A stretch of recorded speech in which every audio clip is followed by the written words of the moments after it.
Hey guys, good morning. So hari ni kita akan sambung chapter 7 kita dengan subtopik yang kedua iaitu photoelectric effect. Okay, so learning outcome untuk hari ini ialah yang pertama, you should be able to understand what is photoelectric effect. Okay, and then number 2, you should be able to understand how LED works. So LED, light emitting diode.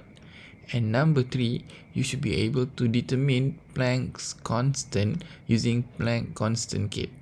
Okay, so berbalik semula kepada nota kita hari ini, photoelectric effect. Kalau tengok figure 7.6 ni menunjukkan satu metal surface yang you illuminate dengan cahaya.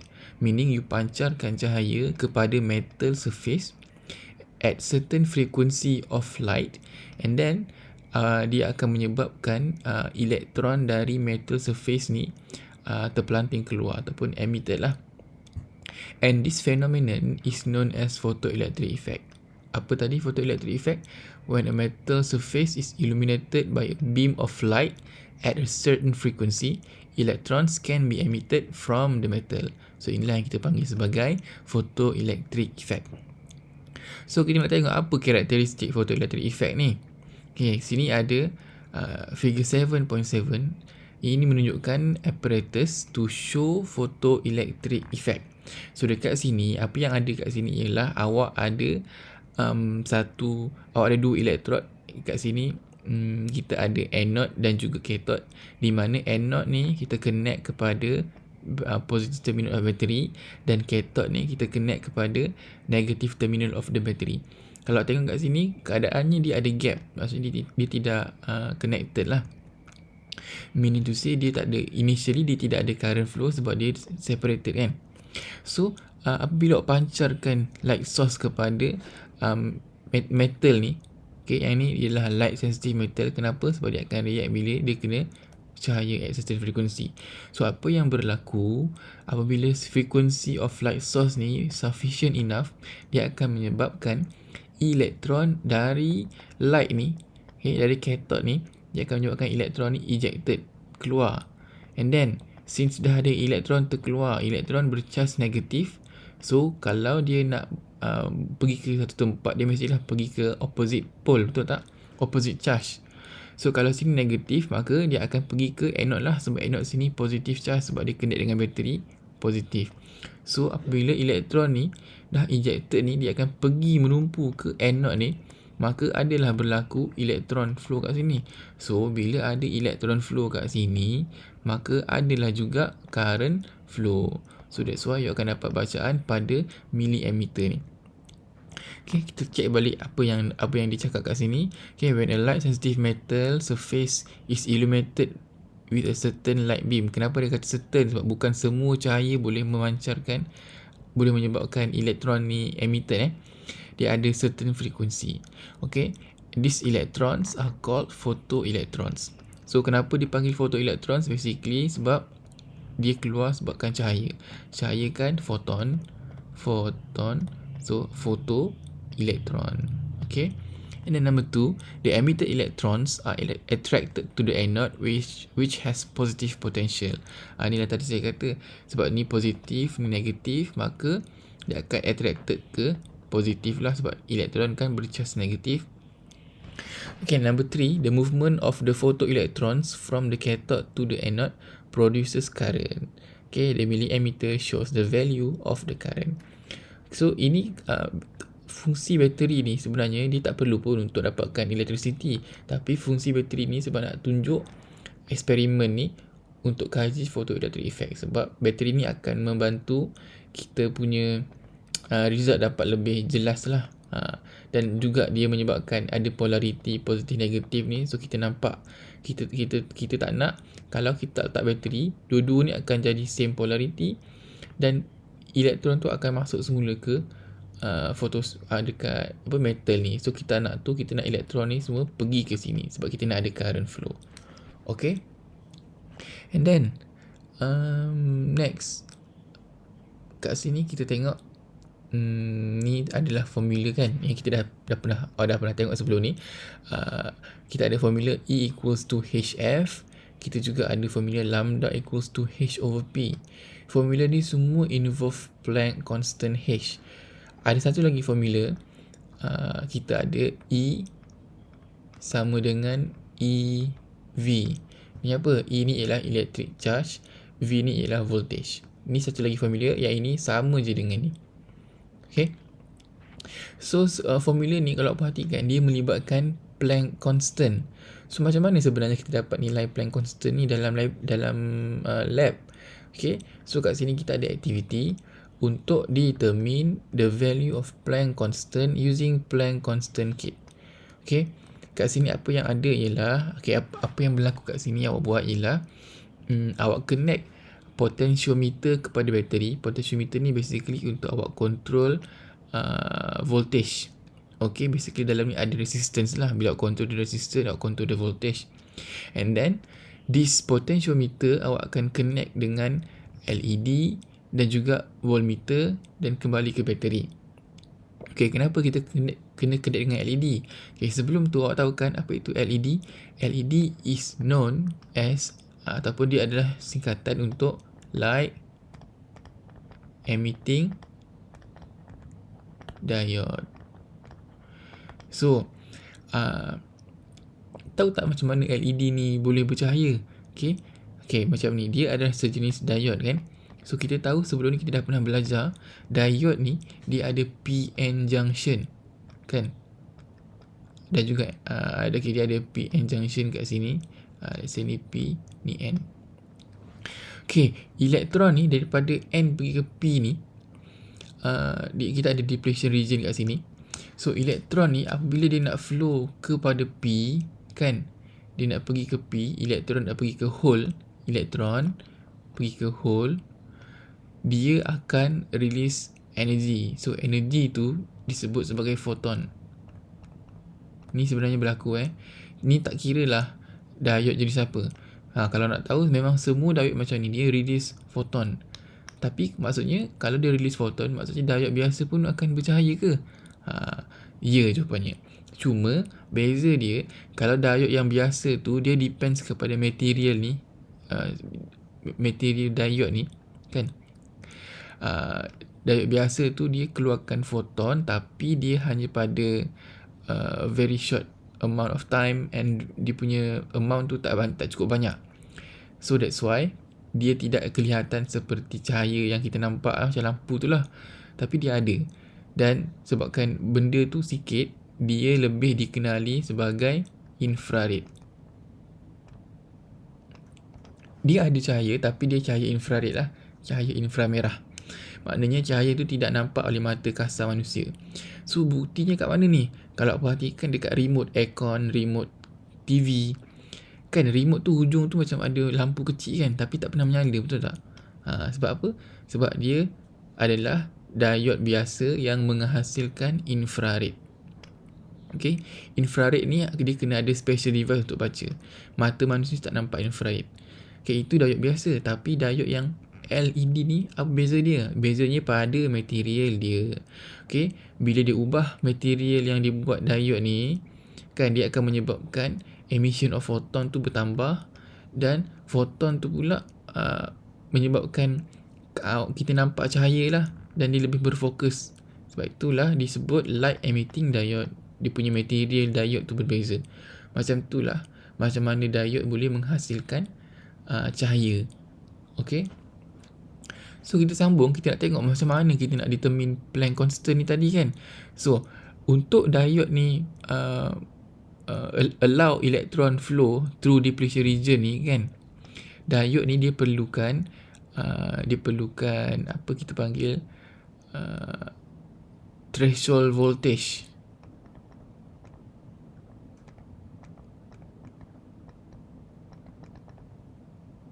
Apa maksud threshold voltage ni? Maksud dia kena voltage yang lalu dekat diode ni, dia kena melepasi certain amount.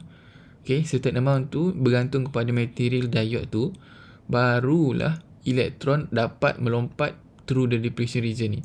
Kalau contoh kan awak ada dia punya threshold voltage ni, let's say dia 0.7 volts. Maksudnya apa?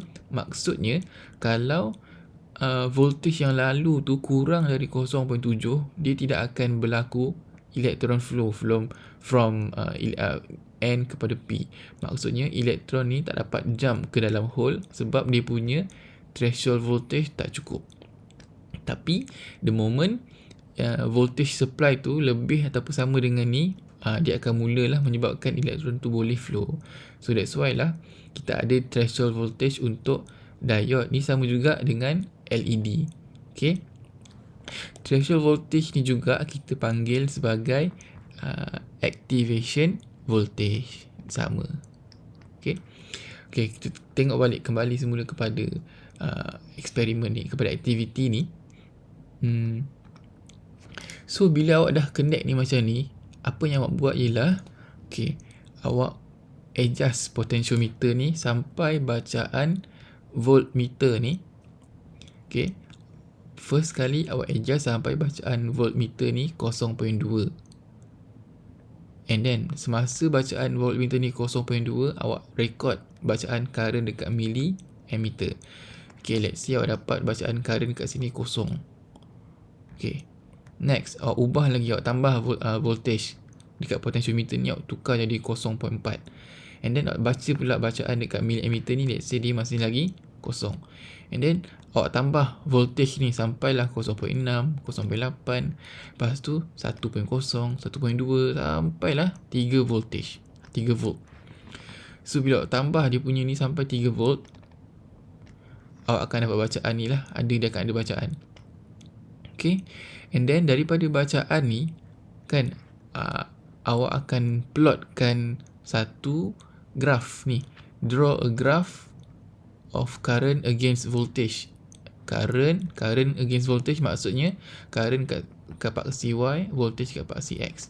And then bila awak dapat dia punya result kan, ini untuk LED color red, dia berbeza. LED ada red, ada color yang green, ada blue. Lain-lain color ni lain dia punya wavelength. Kita tengok dulu untuk red.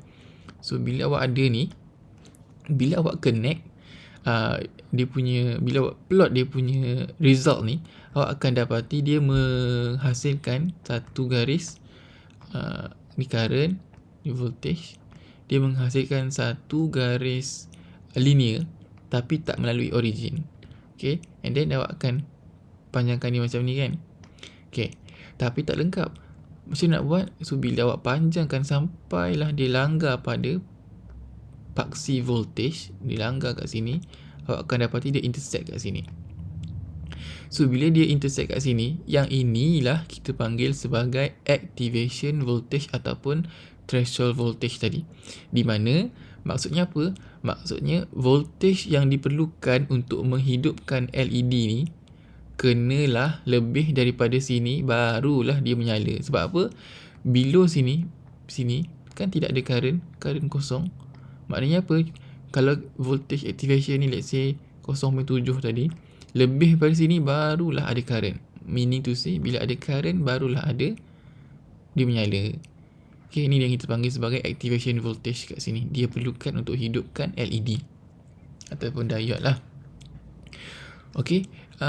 Berbeza dengan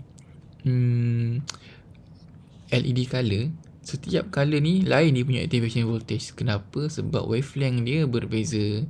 Ni wavelength cahaya lah. Kita tahu kan cahaya ada spektrum cahaya tu macam mana, daripada violet kepada semualah yang color yang ada tu kan. So setiap color tu dia punya wavelength berbeza.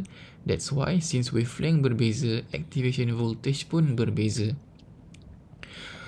So lepas awak buat ni, awak ulang ni table 7.2 ni dengan orange, dengan green, dengan blue, awak akan dapat 1, 2, 3, 4. Awak akan dapat 4 graph activation voltage untuk red, lepas tu orange, lepas tu green. So setiap ni activation voltage ni lain-lain. So awak akan isi kat sini nilai dia. So basically activation voltage dia makin sebenarnya makin bertambah lah. Okay, maknanya apa? Wavelength makin kurang, activation voltage makin besar. Maknanya apa? Lagi pendek wavelength dia, lagi tinggi lah activation voltage. Ni increase ke bawah. Increase. And then sebelah ni pula awak kira 1 bahagi wavelength. So bila awak kira 1 bahagi wavelength, since wavelength ni makin berkurang, so awak akan dapati 1 bahagi wavelength ni akan increase juga ke bawah. Increase. Okay, katakan kat sini 0.00 apa?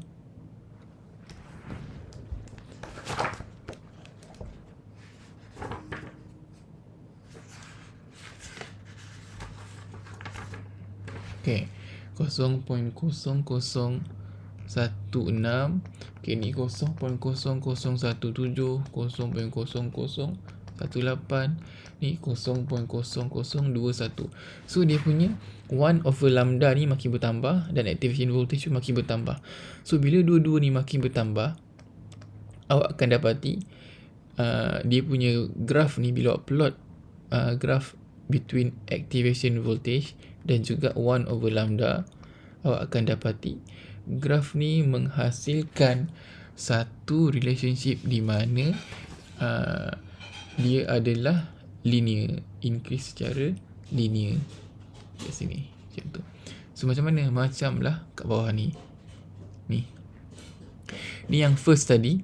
Okay, bila kita nak cari dia punya activation voltage untuk red, green, orange dan sebagainya, awak akan dapat bacaan activation voltage kat sini.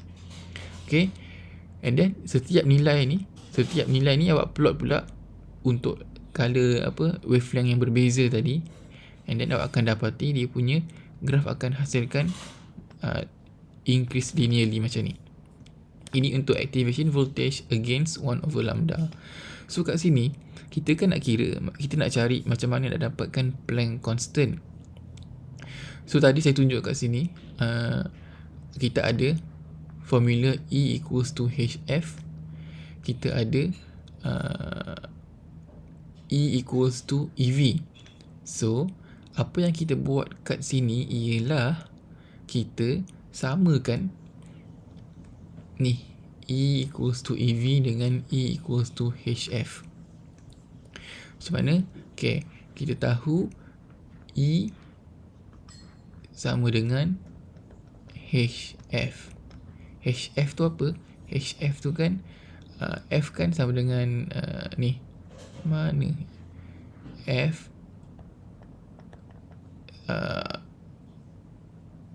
F lambda kan? F lambda sama dengan C, betul tak? So kita nak gantikan F ni. So F ni akan jadi F sama dengan C/lambda. So kita gantikan kat sini H C/lambda. Ni sama dengan E. Dan kita tahu juga tadi E sama dengan EV. So kita nak buat apa? Kita ambil ni. Okay, kita susun dia dalam bentuk equation of straight line. Y sama dengan mx plus c kan. Okay, dalam kes ni y dia adalah VA, bergantung kepada ni VA, and then x dia ialah 1/lambda. So awak rearrange ni sampai jadi macam ni. So daripada HC/lambda sama dengan EV. So kat sini VA ni ialah voltage. So V ni ialah dia punya Y. So V akan jadi kat sebelah kiri HC/lambda. Sekarang ni 1/lambda ialah X. So 1/lambda ni ialah X. So ni boleh keluarkan dan awak akan dapat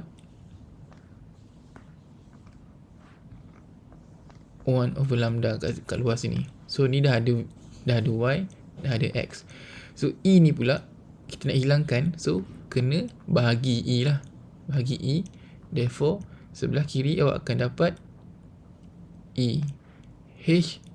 HC bahagi E sama dengan dia punya M. Ni M lah. Okay. Therefore, awak dapati formula ke atas ni, ini dapat daripada yang tadi tu lah, di mana M sama dengan HC over E. Sama dengan ni. M ialah HC over E. So, since awak tahu awak punya graf ni, awak boleh kira gradient dia. So, bila awak kira gradient, kan, awak dah kira gradient graf ni. Let's say awak ambil point ni dengan point ni, awak dapat gradient sama dengan M. Dan kalau awak tahu, bila awak tahu nilai M ni, awak boleh substitute dalam ni, substitute M dalam ni, substitute C, which is speed of light, and substitute E, which is the charge of electron.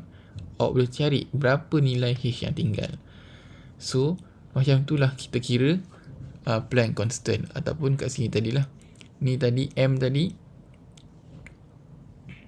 ialah dia punya gradient, and then awak darabkan dengan electron charge, and then awak bagi speed of light, dapatlah dia punya Planck constant. So macam ni lah kita kira Planck constant. Okay, alright. Next, okay, photoelectric effect ni tadi kan, dia occurs when light strike the surface of a metal. Maksudnya bila cahaya tu kena besi, barulah keluar elektron. Elektron tadi tu dia absorb, elektron dalam metal tu absorb energy from the light and then escape from the metal surface.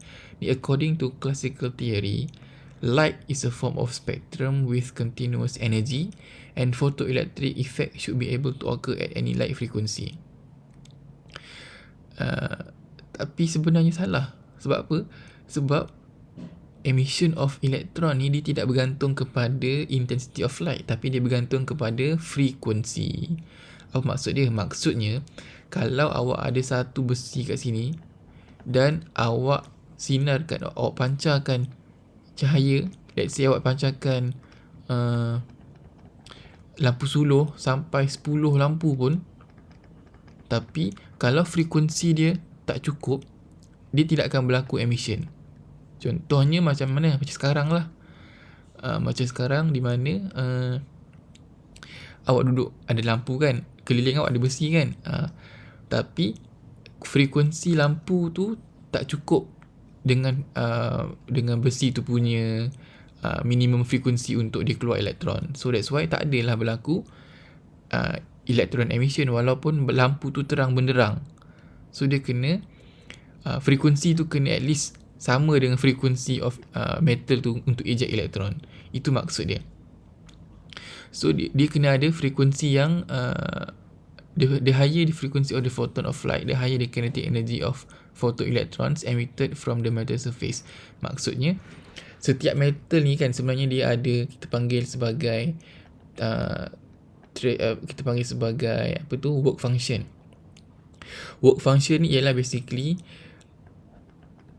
dia adalah dia punya amount of light yang kena pancar kat sini, minimum amount of light untuk dia keluarkan elektron. Kalau light tu tak cukup daripada work function, elektron takkan keluar. Dan light ni pula dia ada frekuensi dia yang kita panggil sebagai threshold frequency, iaitu frekuensi light, minimum light ni. Apa itu threshold frequency? Threshold frequency is the minimum frequency required to produce photoelectric effect on a metal. Ni yang maksudnya, macam awak naik kereta kan besi, tapi cahaya matahari kan banyak je, tapi kenapa tak ada, kereta tak pancarkan electricity lah? Sebab cahaya matahari tu tak cukup untuk pancarkan elektron daripada besi kereta tu. So sebenarnya bergantung kepada frekuensi cahaya dan juga frekuensi dan juga work function of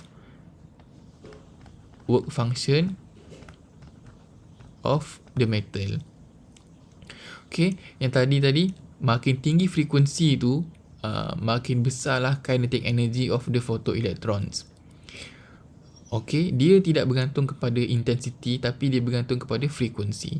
And then minimum frequency of light diperlukan untuk emit elektron, yang dikenali sebagai tadi threshold frequency of that metal, for that metal lah. Setiap metal berbeza threshold frekuensi dia. Okay. The kinetic energy of photoelectrons does not depend on the intensity. Yang ni lah tadi, dia tidak bergantung kepada intensity. Kalau awak ada 10 lampu suluh pun, tapi dia punya frekuensi tak cukup, maka tidak akan berlakulah photoelectric effect. Okay. So, macam mana pula dengan tenaga solar? Macam mana dia boleh hasilkan electricity kalau cahaya matahari tidak mengeluarkan elektron daripada kereta yang besi tu? Kenapa solar boleh keluar? Sebabnya metal tu lah, dalam solar panel tu, metal tu dia ada low work function. Work function dia tadi ni kita tulis sebagai ni kot, tak silap saya. Ke ni.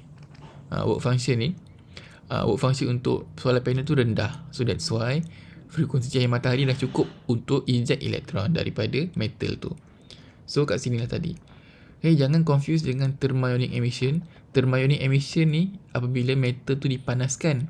Tapi photoelectric effect ni apabila metal tu dipancarkan dengan cahaya.